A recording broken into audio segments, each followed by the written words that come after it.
Calling ভিসার আওতায় আগামী 31 ডিসেম্বরের মধ্যে 24.5 লাখের বেশি বিদেশি শ্রমিক নেবে মালয়েশিয়া। দেশটির স্বরাষ্ট্র মন্ত্রণালয়ের বরাতে এই খবর জানিয়েছে মালয়েশিয়ান বিজনেস টুডে।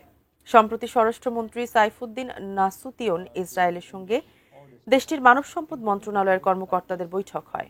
এই বৈঠকের সিদ্ধান্ত অনুসারে আগামী 4 মাসে কৃষি, বনায়ন, খনিজ সম্পদ আহরণ ছাড়াও কারখানা, নির্মাণ খাত সহ 13টি উপখাতে 24,67,776 জন বিদেশি শ্রমিক নেবে মালয়েশিয়া। মন্ত্রণালয়ের বিবৃতিতে বলা হয়েছে, কঠোর নিয়ম অনুসরণের মাধ্যমে এই নিয়োগ সম্পন্ন হবে। দীর্ঘদিন ধরে দেশটির বিভিন্ন খাতে শ্রমিক সংকটে রয়েছে মালয়েশিয়া। বিপুল এই নিয়োগের মাধ্যমে দেশটির শ্রমবাজারে বাংলাদেশের জন্য আবারও বড় সম্ভাবনার দ্বার উন্মোচিত হচ্ছে বলে ধারণা করছেন বিশেষজ্ঞরা।